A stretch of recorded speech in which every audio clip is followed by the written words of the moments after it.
அற்புதத்தின் இரவு நிகழ்ச்சிக்கு உங்களை வாழ்த்தி வரவேற்கிறோம். உங்கள் வாழ்க்கையில் ஏதோ ஒரு அற்புதத்திற்காக காத்து கொண்டிருக்கிறீர்களா? நம் தேவன் அற்புதங்களின் தேவன். எவ்விதமான பிரச்சனை ஆனாலும் அதில் அற்புதம் செய்து உங்களை மகிழ்விக்க நம் இயேசுவால் மட்டுமே முடியும். இந்த இரவு நேரத்திலும் ஆண்டவராகிய இயேசு கிறிஸ்து உங்களுக்கு அற்புதம் செய்ய போகிறார். விசுவாசியுங்கள். இந்த நாள் உங்கள் அற்புதத்தின் நாள். பிரியமானவர்களே, இயேசுவின் நாமத்தில் உங்களை நான் வாழ்த்துகிறேன். இது ஒரு அற்புதத்தின் இரவு. இன்றைக்கு ராத்திரி இப்போ இயேசு உங்களுக்கு ஒரு அற்புதம் செய்ய போகிறார். உங்களுக்கு என்ன அற்புதம் வேணும்? வியாதி சுகமாகணுமா?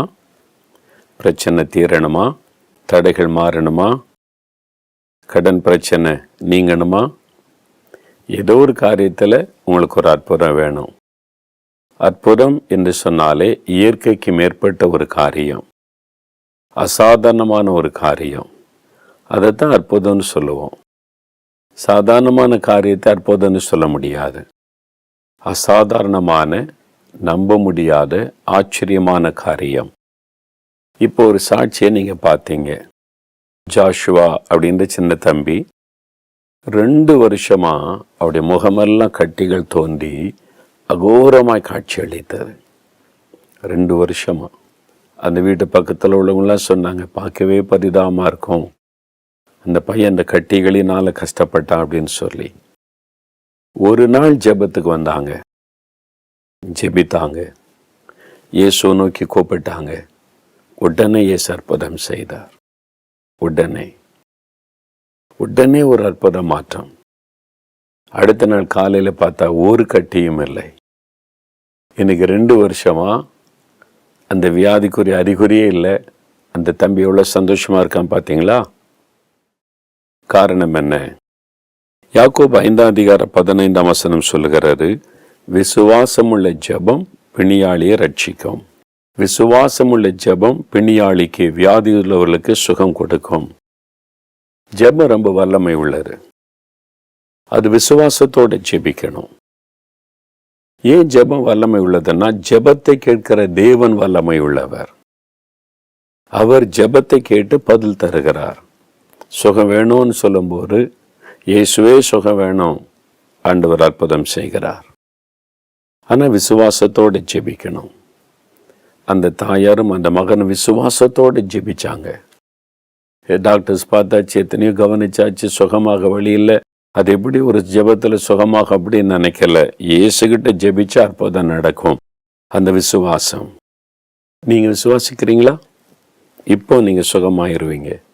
கேன்சரா, ஆஸ்தமாவா, கிட்னி ப்ராப்ளமா, ஆர்த்ரைட்டிஸா, என்ன ப்ராப்ளம் உங்களுக்கு? என்ன வியாதி? படுக்கையில் இருக்கிறீங்களா நடக்க முடியாமல்? இப்போ எளிமை நடக்க போகிறீங்க. நம்ம ஜெபிக்க போகிறோம். உங்கள் கூட சேர்ந்து நானும் ஜெபிக்க போகிறேன்.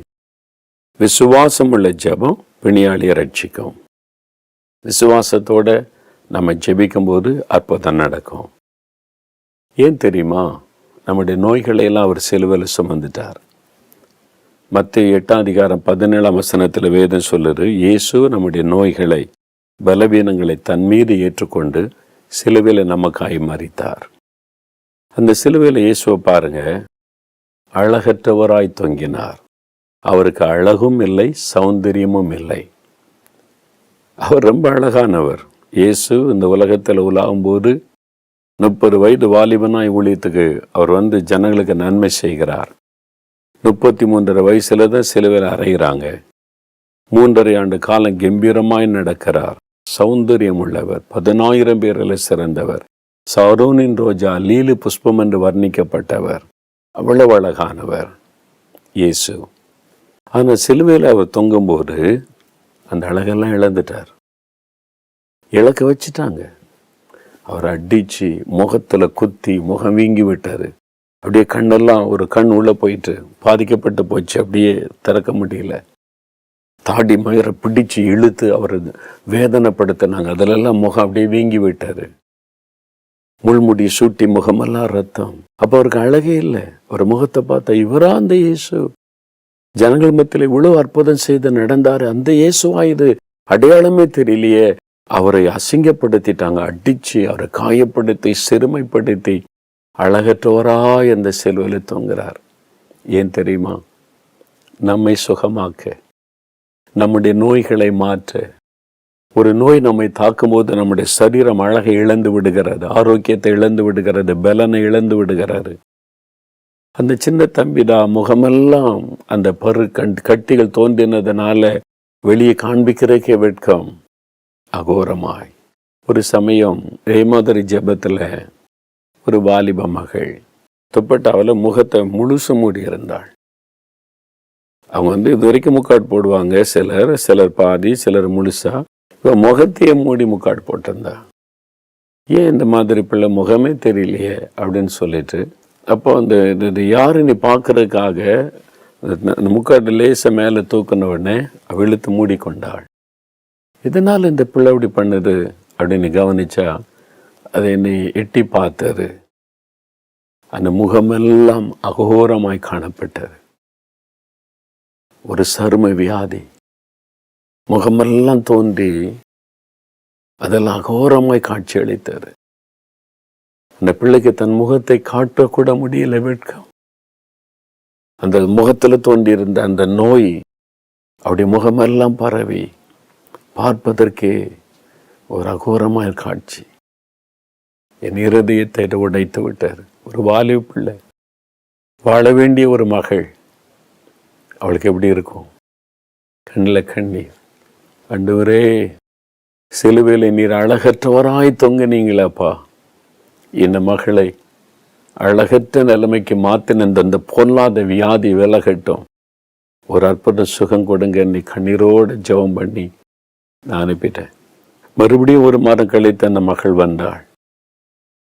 அப்போ வந்தபோது இப்போ நல்ல முக்காடிட்டு முகம் தெரிய பளிச்சுன்னு வந்திருந்தாள். என்ன தெரியுறாங்க என்று சொன்னாள். இல்லையம்மா அப்படின்னு கேட்டபோது, போன மாதம் நான் வந்திருந்தேன், என் முகத்தெல்லாம் மூடி இருந்தனே, என் முகலாம் அகோரமாக இருந்தது. அவ்வளோ நீ அன்னைக்கு நீங்கள் ஜெபிச்சு அனுப்புனீங்க, ஏசு என்னை தொட்டார். என் முகத்தில் இருந்த அந்த அகோரத்தன்மையெல்லாம் மாறி, அந்த நோயெல்லாம் போய், அந்த சருமத்தில் இருக்க அந்த நோயெல்லாம் மாறி இப்போ புது சருமமாய் மாறிவிட்டது. பெரிய சந்தோஷம். இயேசு இயேசு எப்படி இந்த அற்புதம் செய்தார்? அவர் சிலுவையில அழகற்றவராய் தொங்கினார். நம்முடைய நோய்களை சுமந்துட்டார், நம் நோய்களை ஏற்றுக்கொண்டார். இன்னைக்கு உங்களுடைய சரீரத்தில் இருக்கிற வியாதி என்ன, எல்லாத்தையும் அவர் சிலுவையில சுமந்துட்டார். என்னுடைய நோய் அவர் சிலுவையில சுமந்துட்டார்னு விசுவாசத்தோட நம்ம ஜெபிக்கும் போது அந்த விசுவாசம் உள்ள ஜெபம் பிணியாளிக்கு சுகத்தை கொண்டு வரும். இந்த வசனம் சொல்லுது. விசுவாசத்தோட ஜெபிக்கலாமா? இயேசுவே, எனக்கும் ஒரு அற்புதம் செய்யுங்க, அல்லது என் குழந்தைக்கு, என் சகோதரனுக்கு, என் சகோதரிக்கு, எங்கள் பாட்டிக்கு, தாத்தாவுக்கு யாரோ ஒரு வியாதிப்பட்டிருக்காங்களா, அவங்களுக்கு ஒரு அற்புதம் செய்யுங்க. நம்ம விசுவாசத்தோடு ஜெபிச்சா இப்பவே அற்புதம் நடக்கும். இன்றைக்கு ஒரு அற்புதத்தை காண்பீங்க, இப்போ நீங்க பெற்றுக்கொள்ளுவீங்க. என் கூட சேர்ந்த ஆண்டவருடைய வல்லமை விசுவாசிங்க. இயேசுவால முடியும். அவருடைய தழும்புகளால் நாம் குணமாகிறோம் என்று வேதம் சொல்லுகிறது. 1 பேதுரு 2:24 இயேசுவின் தழும்புகளால் குணமாகிறோம். அவர் சிலுவையில் அடிக்கப்பட்டு அவருடைய கையில் ஆணி கடாவப்பட்ட அந்த தழும்புள்ள கரத்தினால் தொடுகிறார். உடனே நோய் மறைந்து போகிறாரு. ஜெபிக்கலாமா? இயேசுவே, அந்த தழும்புள்ள கரத்தினால என்ன தொடுங்க, என் குழந்தையை தொடுங்க, என் மகளை தொடுங்க, மகனை தொடுங்க, என்ன வியாதி படுக்கையில் இருக்கிறங்க அப்பாவை அம்மாவை தொடுங்க. நம்ம ஜெபிச்சா இயேசு அற்புதம் செய்வார். விசுவாசத்தோட இப்போ ஒரு அற்புதம் நடக்கும்ன்ற விசுவாசத்தோட ஜெபிக்கலாமா? இன்றைக்கு இரவு ஒரு மாற்றம் உங்களுடைய சரீரத்தில் வரப்போகிறது. இன்றைக்கு இரவு உங்களுடைய நோய் படுக்கை மாறப்போகிறது. படுக்கையில கிடக்கிறவங்க எழும்பி நடக்க போறீங்க. உங்களுடைய சரீரத்தில் ஒரு அற்புத சுகம் வரப்போகிறது. நாம் சேர்ந்து இப்ப ஜெபிக்கலாம். ஏன் கூட சேர்ந்து வியாதி உள்ள இடத்துல கை வைங்க. வியாதிப்பட்ட யாராவது இருந்தா அவங்க மேல, குழந்தைகள் மேல, பெரியவங்க மேல நீங்க கை வைத்து என் கூட சேர்ந்து ஜெபிங்க. இயேசுவே தொடும், இயேசுவே குணமாக்கும், இயேசுவே உடைய தழும்புள்ள கரத்தினால தொடும். இப்ப நம்ம ஜெபிக்க போகிறோம். தகப்பனே, அருமையான இந்த பிள்ளைகளோடு இணைந்து நான் ஜெபிக்கிறேன். விசுவாசமுள்ள ஜெபம் பிணியாளியை ரட்சிக்கும், சுகமாக்கும் என்ற உம்முடைய வாக்குத்தத்தத்தை விசுவாசிக்கிறேன். நான் இவர்களோடு இணைந்து விசுவாசிக்கிறேன். இப்பொழுது நீர் சுகம் தருவீர். இப்பொழுது இந்த வியாதி படுக்கை மாறும். இப்பொழுது இந்த நோய்கள் இல்லாமல் போய்விடும். நான் அதை விசுவாசிக்கிறேன். இந்த பிள்ளைகளுக்காக சிலுவை சுமந்தீர். இந்த நோய்களை சிலுவையிலே நீர் சுமந்து முடித்து விட்டீர். இந்த நோய்களிலிருந்து இவர்களுக்கு விடுதலை கொடுக்க சிலுவையில இந்த நோய்களை எல்லாம் ஏற்றுக்கொண்டு நீர் மரித்து உயிரோடு எழுந்து விட்டீர். இப்பொழுது உம்முடைய தள்ளும்புள்ள கரத்தை நீட்டும். உம்முடைய தள்ளும்புள்ள கரத்தினால் தொடும். இயேசு கிறிஸ்துவின் நாமத்தில் இந்த நோய்கள் மாறட்டும். இயேசு கிறிஸ்துவின் நாமத்தில் இந்த வியாதியின் கட்டுகள் அறுக்கப்படட்டும். இயேசு கிறிஸ்துவின் நாமத்தில் போலாத இந்த வியாதிகள் இப்பொழுது கரைந்து மறைந்து இல்லாமல் போகட்டும். கட்டிகள் மறையட்டும். கேன்சர் கட்டிகள் இயேசுவின் நாமத்தில் மறையட்டும். டிபி கட்டிகள், தைராய்டு கட்டிகள் இயேசுவின் நாமத்தில் மறைந்து போகட்டும்.